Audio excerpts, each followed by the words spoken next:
This show is part of the Head Stuff Podcast Network. Hello and welcome to Shite Talk, an Irish history podcast. We recorded this episode remotely with Katie Boyle all the way over in New York City, New York State, America. And because of that, there's a little bit of audio interference, echo, a couple of small things like that. I've spent about 8 hours trying to fix it, and I think it sounds, considering where it was, pretty good. But more importantly than any of that, live shows. Katie's got one in the Ambassador Theatre Dublin on November 8th. Roe versus Wade versus Katie. I saw it in Edinburgh. Fantastic show. Highly recommended. And also myself and Kev have a live show in Kilkenny this weekend on November 1st. Halloween weekend. So come down to that. Tickets are only a £5. It's part of the Home of Halloween Festival. It's going to be a great night. And we're also on November 25th doing a live show in the Workman's with the Crackdown Comedy Club. Special guest, Peter McGann. We're doing it as part of the Jonathan Swift Festival. So we're going to look into the life and times of Jonathan Swift and Irish satire in general. It's going to be a great night. They're all good nights. Buy tickets. Enjoy the show. So sign up to everything and follow everything. And then, just enjoy this episode then. And we will have a Halloween film club later in the week for you. Shafter. All right. Take two. Hello, Katie. Hello. Third start? Second start? Yes. The listeners won't know. It'll all be seamless in the end. Until I keep bringing it up in the middle of the podcast. Yeah. This is what it used to be like, I suppose, when like people from New York would have to talk to Irish people like 40 years ago. No, it wouldn't have been this good. It would have been a letter. But you can't send a letter and be like, how's the weather? Yeah. What do you think about this ghost? What do you think about this ghost? So, it's Halloween. How do you feel about ghosts in general, Katie? I don't think that they'll hurt you, but I don't want to say they're not real because I do think they are real. But also, what do I know? But I did stay in a place where people told me they saw a ghost and that she would come. So I asked the ghost not to come see me because I would have a mental breakdown and I'm not mentally strong enough for that. So she didn't visit me the whole 4 days I was there. So I think they're sound. That's a good level of mental awareness to be like, talk to the ghosts, acknowledge your limitations, be like, I can't handle you showing up, please don't. And then when they don't disparage them on a podcast in future. Exactly. We've been heavily invested in the presidential race this week. We've been doing bits about it. You just gave a very presidential answer to how do you feel about ghosts. Listen, I haven't seen any personally, but a lot of my good friends are ghosts. I believe they're out there. I think they can do great things and more. I've always spoken up on behalf of ghosts. Well, that's weird because 4 years ago you voted against them. It was more of a party decision. I'll vote for them to get their visas to stay, but I just don't want them in my house, if you know what I mean. Some of my best friends have been haunted. The presidential race at home is funny because I've been in America for 11 years. Yeah. But you'd swear the way it was going on, the way they were all arguing and all the deep dive tea and trying to get dirt on each other, that it was like an American presidential race. Like they don't get to touch the red button. They don't get to nuke a different country. I'm so surprised that it's gone to this levels. Like I'm invested now over here in New York. I'm like, this is it's like one of those bold those magazines, like a gossip magazine, the way it's going on. It's just funny, but mad. It is funny, but it is also, I think we've gotten, because we're in the thick of it and everyone's like, God, it's knives out, the presidential race. But again, from America, it must seem, well, for one, it only goes on for like 4 weeks as opposed to, a year and a half. And even the big scandals, it's kind of like, and he owed him almost $3,500. That's enough to ruin a presidency. It should be. 100%. Yeah. But for sure. But it must seem like quite. I live in New York, so I'm like, oh, this is like some New York bullshit. Yeah. This is like what a landlord would do here. Exactly. A landlord would have your place full of ghosts and be like, that's $7,000 a month. Okay, you're getting extra people who don't even properly use the facilities. No, but it just felt like in America. I didn't realize that they get knives out at home because they don't have the power that an American president has. Yeah. So it's just funny to see it kind of I don't remember it ever being like that. The last one, well, yeah, I think the It was a last long one time was kind of ago. like, yeah, it was 7 years ago, and it just didn't really happen because everyone liked Michael D, so it just kind of, The biggest controversy from that was that he promised from the one before he'd only run for one term. yes. But then everyone pushed him because they wanted him so much that he had to go again. That's and I know this is a ghost story podcast, or sorry, history shit. I mean, I know it's this episode. Ghosts are history, technically. Yeah. Yes, they're the biggest history.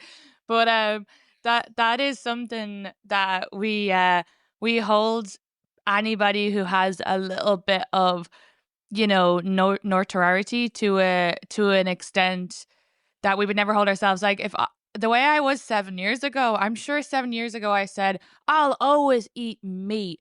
Vegans are weird. I'm not a vegan now, but I did see a cow who had a best friend, and I'm like, oh, thank God there's vegans out there who aren't eating these cows.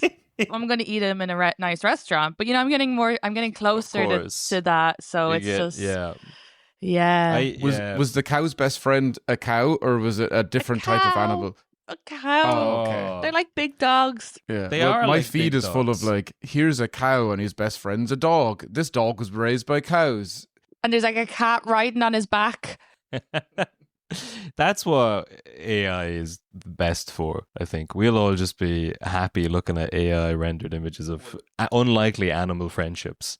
There is a story in one of this of a fairy riding on the back of a sheep. I love that. That's your update from home about the world of politics in Ireland. Let's get into the ghosts. Cows kind of look like ghosts in a way. Well, In a way that doesn't warrant further inspection. There was a cow in my field. I'll send you the picture. I wish you could. Wait, I guess I could get it up here. Well, I don't know where it is. I guess if I type in Lomford, it might come up on my phone. Yeah, but there was. I'm sure it's saved in your folder of like whenever you get stressed out by New York, you just look at the picture of the cow from back home. It was the most terrifying cow I've ever seen. Oh, so not okay. He's just in the field, like black and white. Look like, okay, I can't find him. I'll find him and send him to you later. But when you were saying ghosts Please or do. cows are like ghosts, yeah, this cow was definitely haunted. Yeah, instead of they go moo, he says moo. Yeah. Yep. Ooh. Yep. But that sounds scary because I was making a list of a load of Irish mythological or very real ghosty type creatures. The Grey Man, and he only shows up when there's a heavy fog. And he's just some mysterious guy who hangs around. That just seems like it's a man in the fog. I was just about to say It's that. just a I love guy. how all the mythology, came from back then when they just didn't know stuff. But yeah, it was probably just some kind of awkward guy. He was like, I don't really like people. I just like being out in the fields. I love the fog. Yeah. I want to be out I with love the fog. this is such. You're so lovely. He's going out. He's like one of those gets up early in the morning. This is his like alone time, and then someone walks by and they're like, "Bah, Grey Man." Yeah.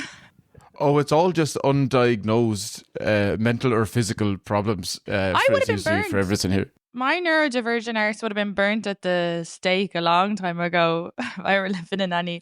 Well, actually, pagan Ireland, though, it would have been, people would have came for cures. That's where women, if you're a bit quirky, you did well. You just didn't do well on the mainland. No, yeah, they're like, go up and live in a cave somewhere and be completely ostracized from society. Yeah. But if we need anything from you, we'll be hitting you up. But they're like, okay, you're not going to college or second level education. No, this isn't pagan Ireland. We didn't have that. Pagan Ireland, we didn't have that. You're not, okay, you're not going to the head school, you're out of that. But you can live in this shack. You're not learning about the berries. If people need their warts cured, they'll give you a shout. I went to the first person they go I to. went to the wart lady. You went to the wart lady? Yeah, when I was like 7. There was a well near where my auntie lived that a giant made, and that was holy for some reason. But it got rid of all my warts. Yeah. Yes. No, my wart lady got rid of mine as well. All I had to do was give my middle name. Oh, okay. Oh, wait, what? And what? You do it from a distance? You write down your name, you put it in her letterbox, and I guess you give a donation. I don't think they're not meant to ask for it. And then, and they had tried everything, like freezing it, and then it went away. And then it was like all over my hand, and they went away. So the wart lady works. I do tell Americans this, but then I'm really afraid that like American men will like go to Lomford with their weird willies and try to get rid of their like their weird, wart willies. Or Yeah, suddenly Ireland will get invaded to liberate us from Fianna Fáil, but really, it's just to try and find the source of the cure. Yeah. There was that well that had lithium in it, which is just what they put in antidepressants. So people were going there Yeah. being like, "Oh, I feel so much better." None of these things feel like they should be medical solutions to like stick your hand in a well or like drink lithium water. But It's I literally mean, just like touch grass. You know the way they say that on TikTok? They'll say Yeah. they'll grounding. say that like, when people are writing mean comments, they'll be like, you need to go out and touch grass. I'm like, that's just what Irish people's solution was, but the different parts that they Yeah. would touch would actually have like modern day medicine in it. If you're being mean on the internet, you need to go find the seventh son of a seventh son from Monaghan and ask them to help cure your kidney stones. Yeah. You need to Yeah. stick your head in a well. Yeah, but I mean, by the time you've done that, it gives you a bit of perspective, I suppose. I joke about, in my new hour, I joke a lot about folklore within it. And it's funny because of the topics I cover, like I cover abortion, I cover a bit of sex, not too much. I cover Republican liberal stuff in America, like what it's like as an outsider. And it's the fucking folklore that they go, Jesus, Jesus.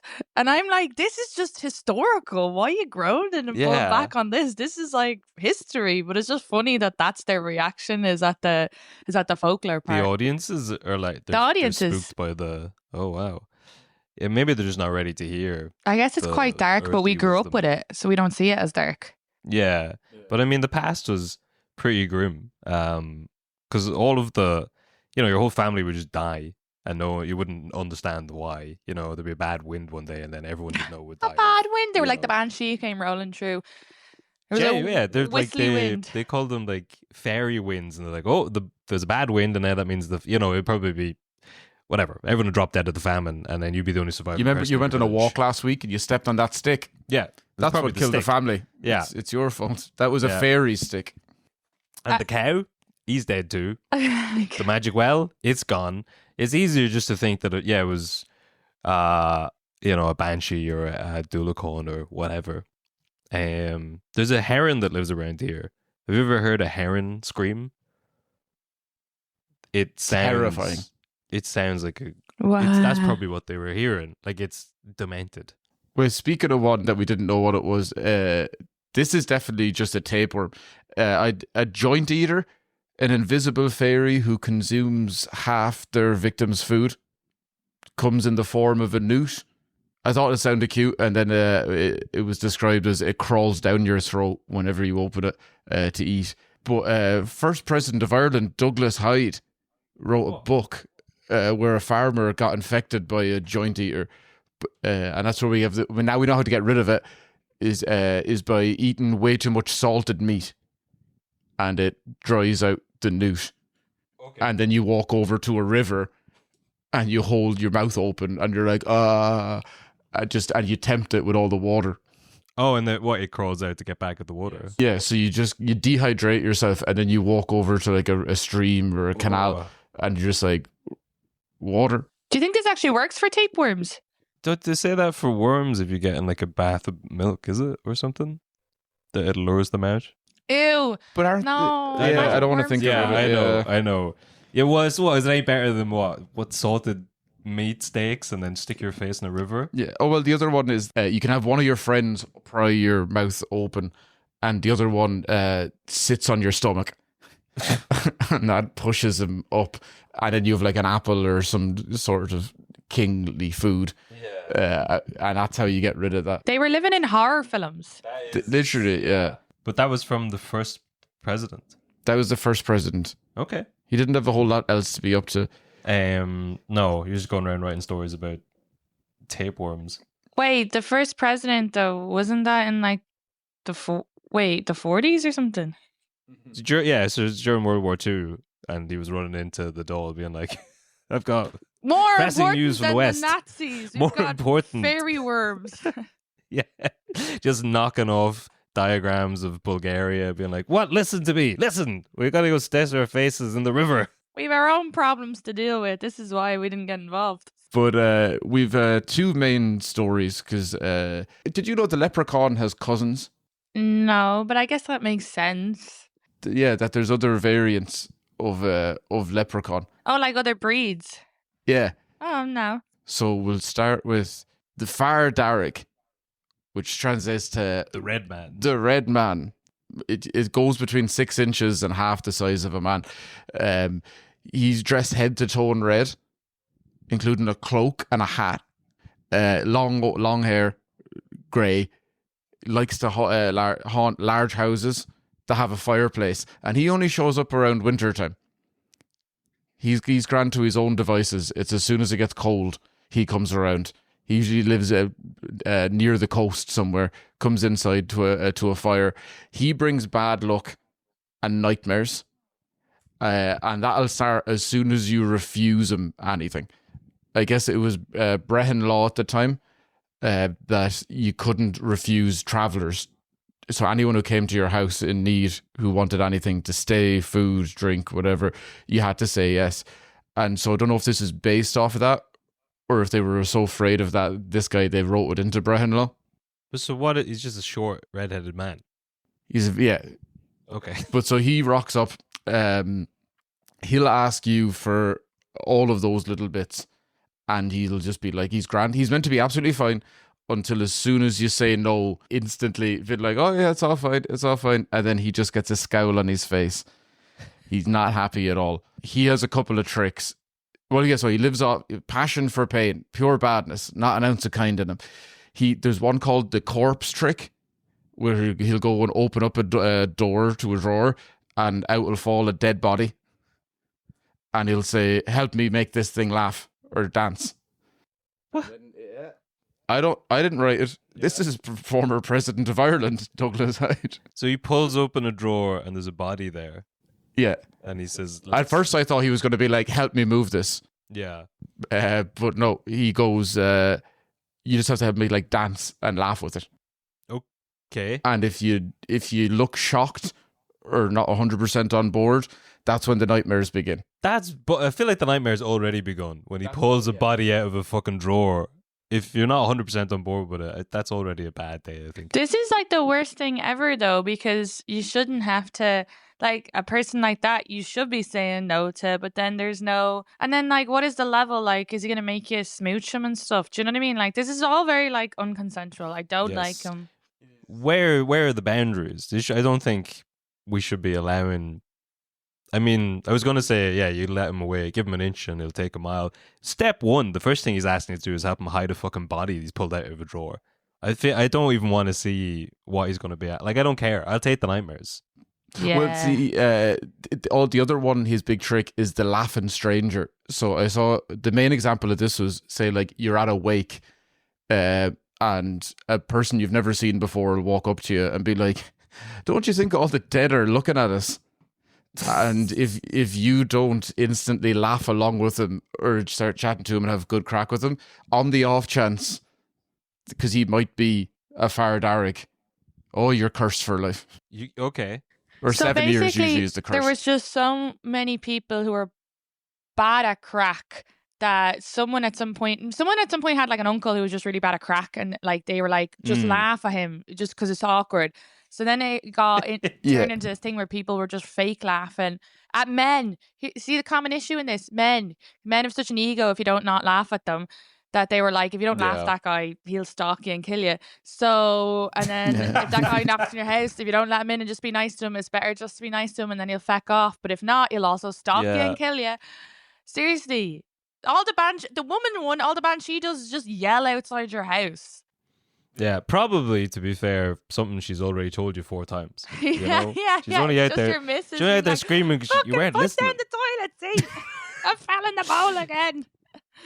If you quirk your ear on the windy moors on a Halloween night, you can hear someone shouting, I fucking told you. I told you 20 fucking times. And then you just hear, why are you yelling at me? I'm not yelling. I say before you don't listen unless I yell. This is the first time hearing of it. But I think it's definitely that the people who couldn't get on in society back then, that it was like a way to be shown as like, be nice to everyone.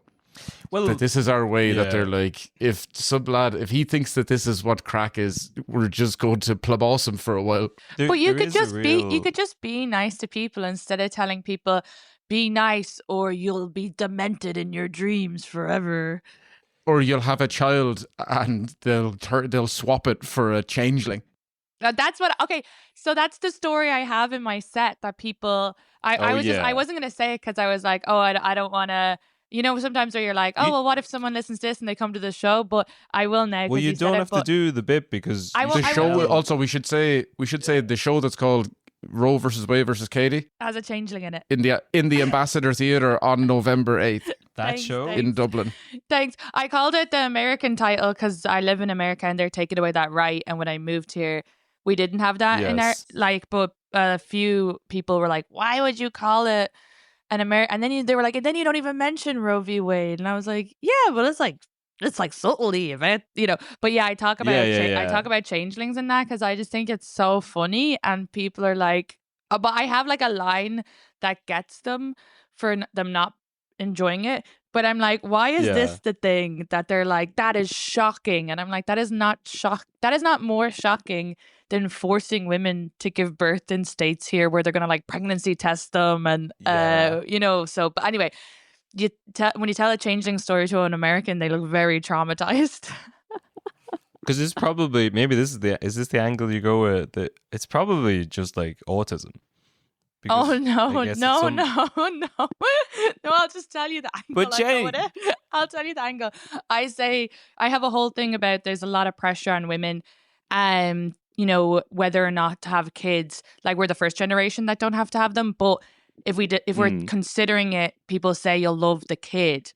But then I have a whole thing about like that's not actually a guarantee, and so I've jokes about how, you know, we can't leave kids at churches anymore because they'll find us. Because of like CCTV and DNA, and I say that pagan women had it better because if they didn't like their kid, they'd be like, "Nah, that's a changeling," and then they'd give it to the fairies, which involved a well. And that line, the whole concept of putting a baby in the well, really traumatizes them. But then I've like jokes after that to get them back and to get them on board with well babies. That's where the original phrase "well-being" came from. It wasn't always like, you know, wellness. It was. Pagan Ireland has literally just been put in a well. But with the changeling thing probably comes around about the time of like because I think there was one really big case of it where a man killed his wife, and then when they came to check it, the police came down. He was like, "I swear to God, she was possessed." I've been and the guards were like, "Yep, okay, better not look into this anymore." That checks out. A man said it. Good thing you got her. Case closed. But going back to the wakes and people showing up at wakes and being like, "Oh, do you think the dead are laughing at us?" Do you know any of the wake superstitions? You're meant to cover all the mirrors in the house. Fuck. Or cover all the reflective surfaces in the house. Do you do that? No, I didn't know that. I know you're meant to get drunk and eat sandwiches with egg inside them and the paprika. Yum. Yeah. That's an old pagan ritual. You really notice what you're missing when you live in a different country and you go to their wake and you're like, where's the egg and the mayo and the paprika? What the fuck's going on? Yeah. Where's the soup? Everybody's sober? Weird. Why is everyone crying? Why is no one walking around asking questions about the dead? We were meant to have hired criers, the wailers, the queena. Is that what they're called? The keeners, yeah. That comes from folklore. Did you know where that comes from? No. Okay, thanks. What's the story behind it? You're like, yeah, shut down. No, let me tell the story. This is less of a yes and podcast than a no. Moving on. Worst improv. Yeah, it was Saint Bridget because when she was the pagan lady, her and like nature were fighting against invaders, and then her son's head got chopped off, and then she wailed so loud that it stopped the battle for a day. Kind of like the Allied and Axis, or was that what they're called? Forces on that field that day at Christmas, and they're playing football. St. Bridget started crying, and the lads stopped playing football. Yeah. They maybe they heard the Bridget wail, but yeah. So that became the Keena, the wailing at funerals. Because you hear reports of people having to go to multiple funerals. If you were really good at it, they'd be hired for like multiple weddings, funerals in the same day. Yeah. You make twice as much sakina at a wedding. Would you just like a wedding band and just like looking at the watch to head off down to another funeral to go cry at?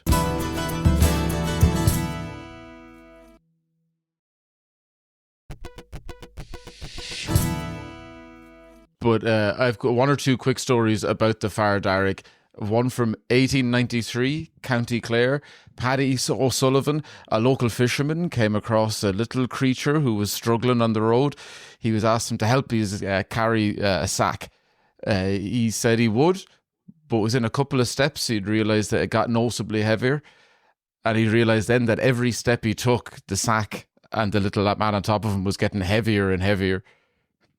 But realising then that it's a Fire Derrick, he couldn't stop and he couldn't get him off him and he couldn't ask. So he just, he had to walk all the way back to his house. He thought he broke his back. But then when he turned around, Fire Derrick was gone. Okay. So he basically just forced him to walk with a very heavy sack for a while. And then when he got there, he was grand. But he did find a little coin purse full of money. This was definitely a husband who stayed way too late in the pub, but was also gambling. So he needed a good excuse for why he got home late and why he had a big bag of money. Yeah. An awful lot of these stories So many could of them be explained away Yeah. by a man coming back late from the pub. Because a lot of them, I can't remember if there's the Headless Horseman. I think we called it in Irish the Dúlacan. And it's similar to all these kind of stories. You know, you hear a noise and it's a headless horseman. If you look at him in the not the face, obviously, the stump, someone in your family will die. And the only way to stop the curse is if you hear them coming, you're meant to throw gold at them. And specifically it says like your wedding ring, because that's like the only bit of gold that men would have maybe. But that is pure just an excuse for coming home. Come back from the whole locked, no money and no wedding ring. Yeah, you've lost your money, you've lost your wedding ring. You're like, listen, it wasn't me. It was a headless man. He was running right at me. I did it to save the family. And you were trying to hit on some other woman, so you put it in your pocket, and then you realize you lost it. Well, actually, because the other cousin of the leprechaun, he's heavily involved in the drink. I thought you were going to say the IRA. He wears a balaclava. Leprechauns are in the ra. He's a little fairy, Cluracan, which I suppose comes from like Clovercon, like Cloverhead. He would have been friends when they were younger with cousin Leprechaun, but then the leprechauns would have banished them because they were too much crack. Too much crack. Doesn't sound very Irish. They love pints. That's their whole thing. That you'll find a leprechaun working on shoes, being a cobbler, doing all of that. Yeah. The Cluracan just goes and hangs out in the cellars of breweries and like the wine cellars of rich Protestants' house. Cheek. They'd be anywhere between 6 inches and 5 foot tall. That's the same as the other one. Well, that's why they're cousins. But 5 foot tall is like, that's a normal size for the 1800s. But this is why Protestants probably didn't believe in that, and so they probably just saw these drunk-looking leprechauns stealing all their wine. They were like these fucking Irish Catholic fecks. Because I'm sure Irish Protestants didn't believe in the folklore, did they? Because they were coming from more of a, or maybe they did. They would probably tell ghost stories about like, and there's a Catholic family and they don't use contraceptions. In 4 generations, there'll be 200 of them. Ah! Her father's only 4'10". And the woman's always running around the house with her comb screaming. And the husband's always carrying other people on his back home drunk from the pub. Hiding out in my wine cellar and rambling about leprechauns. They're always knocking on our door being like, let us in and we'll curse you. We'll give you nightmares. You're giving me fucking nightmares now. But they only want to hang out in the cellars. They have a great story of one of them. His name is Naggin Ian. I assume that's where the word naggin came from. Yeah, right? Sure. It has to. He's a mythological creature who only protects wine. Well, it says protects. I think he stops anyone else coming into your cellar to steal the wine, but also he's flat out drinking it himself.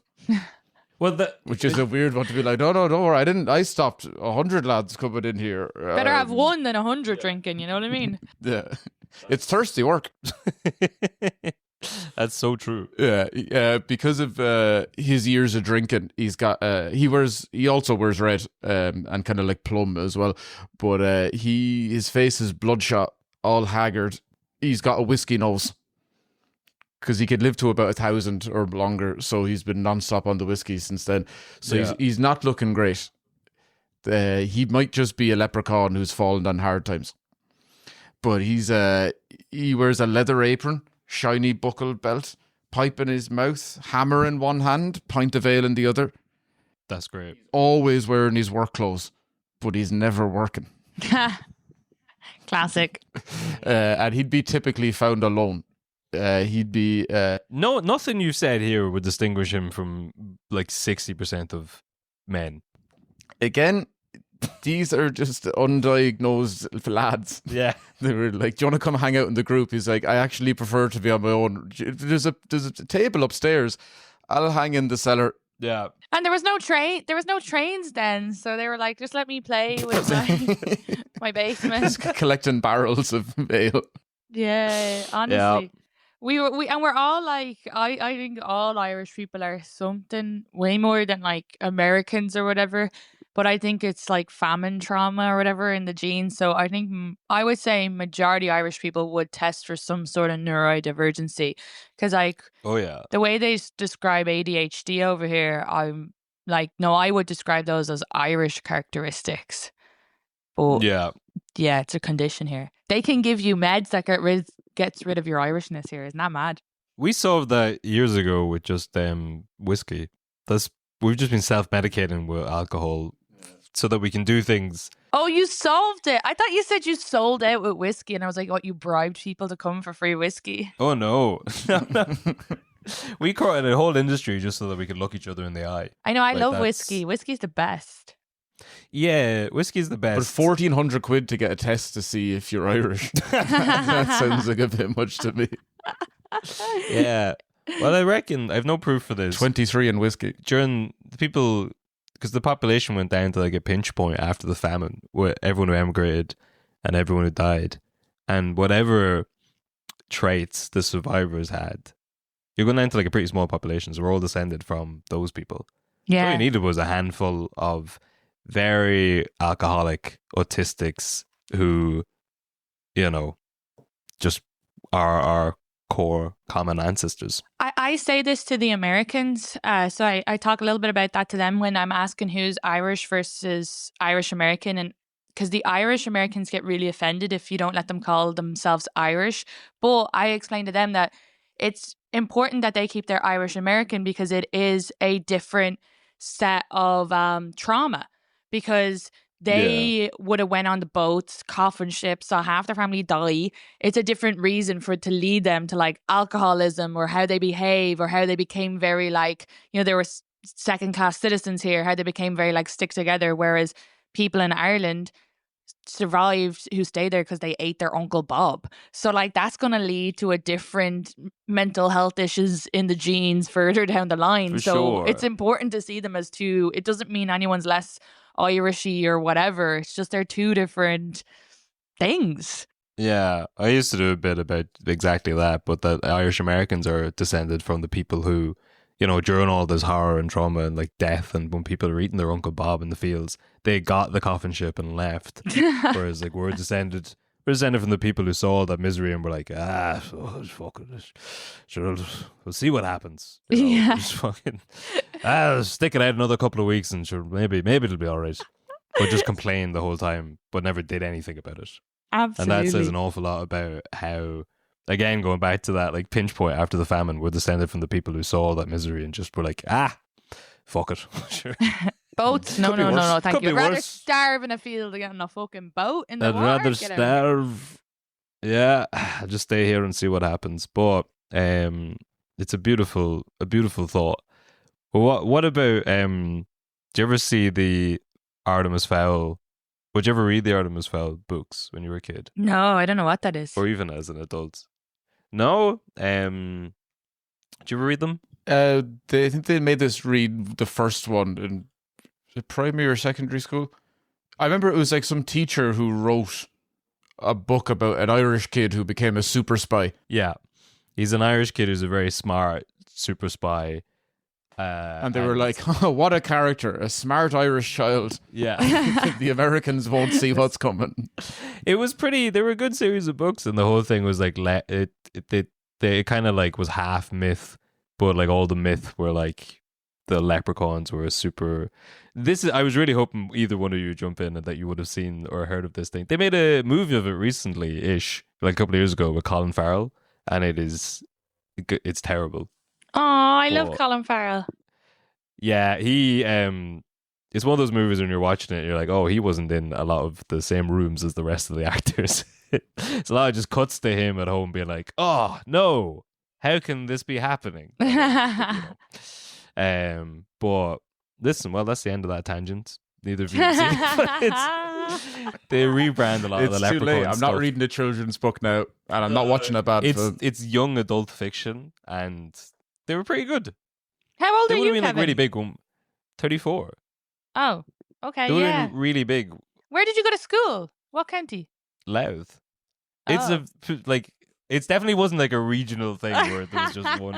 It's starting to guy- sound like a regional thing. There was just a man who no, he was a well published book, was he not? There was a fellow who hung around in the car park of the library and he'd give it to you. Yeah.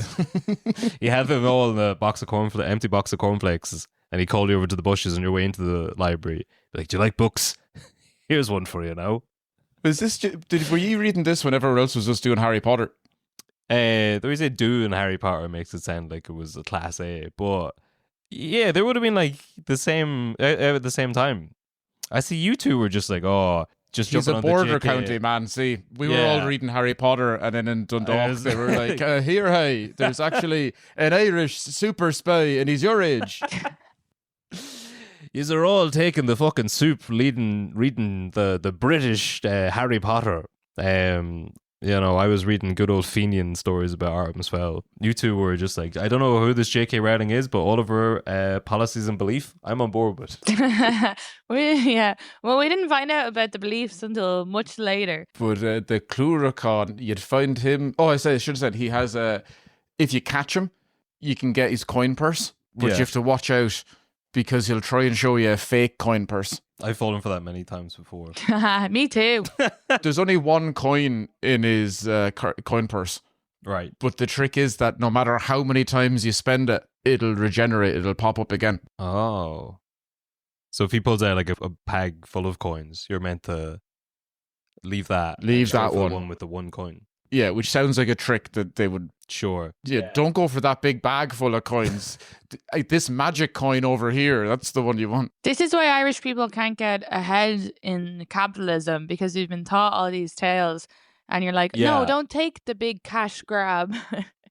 It's Yeah. not real. It's not going to work. When you go into the bank and they offer you a mortgage, you're meant to turn it down and then go take like 100 quid out of the credit union, and that's the way forward. Don't take these 14 billion apples. Take another 20 years of Fianna Fáil and Fine Gael. Yeah. For the Cluracon, I've got one story about him. Also, the tricks he'll play. He'll turn your milk sour, eggs rotten. He'll stop your hens from laying, Jeez. turn cattle sick, and he'll make sheep angry enough to break out of their pen. What the hell and he'd- sort of a demon And is he'd this? give pox to your family. Fuck. But I imagine if it's a leprechaun doing that, surely that's smallpox. But there's a story of Billy McDaniel walking home from the pub late at night, a cold, wet, wintry night. The weather gets too much for him at some point. He's trying to cover up with his coat and he goes, Jesus, I'd give anything for a glass of whiskey. And out of nowhere, a little small man pops up with a giant glass of whiskey. Okay. And he says, sure, why don't you drink this? And he necks all that off. Oh, big mistake. And then your man goes, okay, now pay me. And he goes, I'm not getting into rounds. But he says he spent all the money in the pub. Sure, he doesn't have any money. And sure, that's what the Cluracon wanted all along. 7 years he's going to be his slave now. So he doesn't want to go with him, but the Cluracon takes off walking. For what? A glass of whiskey? It's a big glass. But yeah, so he has to follow him that night. And the Cluracon is only 6 inches tall. It's easy for him. He walks through ditches, hedges, thorns and briars, but poor Billy's cut us under. So eventually exhausted, he falls on the ground in the middle of the field. The Cluracon says, come back here, I'll see you tomorrow. Which is meant to be, that's a tough time for him then. Now I found some accounts where the next couple of months aren't too bad because all he does is sneak into cellars. Yeah. He can shrink little Billy there down to the size of a keyhole and they'll together go into places and drink all the wine and the ale and the whiskey. That seems grand. It does seem grand. And, you know, thrushes are some form of piece of green that grows from the ground, but he can turn those into horses. Okay. So you can just pick those up and then you go travel around the country and just go drinking with them, which again doesn't seem like too bad. Sounds kind of whimsical. It's like 7 years. That sounds like you're a Tullamore Jew rep on a 3-year visa to the States. He goes to a wedding with him at one point. It's the Cluracán's 999 years old, and he looks down at the bride and says, "Do you know what I want for my 1000th birthday?" Some girl called Bridget. But the bride? The bride, the one who'd just gotten married. Ah, no. And Billy says that's not on. But then the bride sneezes, and the Cluracán goes, "Perfect. If she sneezes 3 times and no one wishes her or says like bless you, Yeah. then forever she'll be destined to be with him." So the 2 lads just hang up in the rafters looking at the wedding. And then she sneezes again. The first time the priest this is racist, he has a mouthful of bacon and cabbage. So he's not able to say bless you. Bless her. And then the next time it's so quiet. The next one, it's so quiet that actually when I was researching it and I was listening to a story, and instead of Bridget, they were pronouncing it like more like Britain, and I was like, well, if she was an English woman and you could steal her, that's kind of not as opposed to that. But I was like, well, not Bridget, but yeah. So the second time she sneezes, no one hears it, and the Cluracán's getting excited. Third time she sneezes, Billy screams in the rafters, "Bless you," which turns out is how you get rid of a Cluracán. What? So he saves the woman, and then the Cluracán's like, "Feck you, I'm gone now." And he, but as a parting gift, he kicks him in the back, and he falls down from the rafters, Yeah. onto the wedding cake, Oh. and everyone's fucking sick at him because they don't know the Cluracán exists. They don't know what we know. There's not. Yeah. So he's fallen out of the rafters at some wedding he wasn't invited to, destroyed the cake. And then as everyone's getting around him to beat him up, he's like, "Oh, you don't know what I fucking just did for you." That bride was about to sneeze the 3rd time. This is another case of a guy who was obsessed with a woman, didn't want her to marry the guy, so makes up this whole story as he's hiding in the fucking, he falls down and goes, "No, a leprechaun was forcing you to be together and I saved you." Classic. Yeah, I think this would be another great sketch to go with the first one. Oh, all of these stories are clearly just men making excuses at the very last minute. Instead of just owning up to something, they're like, "I bet, flying by the seat of my pants, I could come up with a mythological creature." Yeah, and the thrushes, they turn into horses, you see. I'm not stalking you, Bridget. Bridget, is that you? Jesus, what are the odds? I saw you in your window earlier. That was because of the leprechaun, though. He was making me be there. There's one nice Cluracán that Farmer Seamus one day noticed that his ale barrel was getting a bit lower, and he was like, "I haven't been drinking Come on now. We've all pulled that one on ourselves. But like, who drank all my Buckfast? That was me." But he thinks that it's going to be young lads from the town or lads walking home late at night just wanting one extra drink, so he decides to camp out, and he catches a Cluracán called Fergal. And they make an agreement that night that he can have 1 pint every night. And he's happy enough with that. And they become friends. And then they drink together every night. Aw, that's nice. And it's that Fergal comes back with a sheep one day. And he's like, "What are you doing with the sheep?" He's like, he rides it around the field. It's like a horse for him. Okay. And they're good mates. But then everyone else in the town realizes what's going on. And then they also start blaming Fergal because he's still up to his tricks. He paints a barn pink, digs up someone's field. What the hell? And then they all come to him and they're like, "You may have a word with him, tell him to cop on." And he goes and tells them, "Come on now, that's not on." He's like, "But I'm always sound to you." He's like, "Yeah, but all the people from the village, it's a bit much." And he wakes up the next morning then, and his ale barrel's gone. And what is left is just a note. And it says, "If you wish to see your barrel again, come to the fairy ring. Midnight, alone." He didn't have to have that voice. It said Belfast. Okay. Yeah, so he has to, but he goes to the fairy ring And then he's actually Fergal's surrounded by all of his family, and they're like, no, I have to go back to the Chloricon world, but I need to bring a gift. And he's like, is the gift my barrel of beer? He's like, it is, actually. That's exactly what it was. One thing that they don't have. Yeah. But he says that he needs to have, it's a show of loyalty. Yeah. So he gets on his good guilt trip. Sorry, there's just a barrel of ale open. That he just leaves outside. He tries to lock it up, but every time he tries to lock it up, the harder he tries, the more ale is gone. Okay. Sure. Well, it's because the Chloricons had to work to get into it. So and it's thirsty work. Okay, yeah, that makes sense. Sorry. So they're bringing it back to the Chloricon world. Well, Katie, do you want to try and explain for the people at home what a fairy ring is? Is it like what's it called? Like a hole in the universe to go down to Tirnan Og? I mean, pretty much. Yeah, I thought you I just meant like a circle of mushrooms, but that's a right. better answer. Yeah, but like Irish people would be like, that's all old fashioned. We don't believe in that sort of stuff anymore. We're modern people living in the modern world. But still, people wouldn't like dig up a strange looking tree on a hill in the middle of your field or a ring of mushrooms. People would leave that alone just in case. I guess for the Americans, they built a motorway around a fairy tree so they wouldn't get bad luck from the fairies. My dad used to bring me to a fairy pile of rocks, and then you lift it up and there would be 50p underneath it. So he said the fairies would give me money.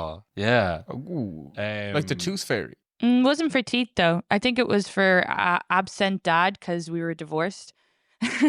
So then, like, not his fault, so then every weekend I'd get fairy money. It's the divorced dad rocks. Yeah, and that's like some kids had the rich divorced dad where they'd get like loads of presents.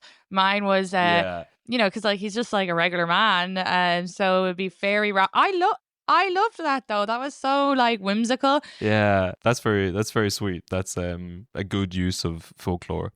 I think that's it then. But great. Katie, yeah, you've got a show in the Ambassador very soon. November 8th. Come to the show. It's a lot of fun. I really like this show. So not that I realize that's a very American thing to say. A positive thing about yourself. I know. Whoa. I know. That is very American.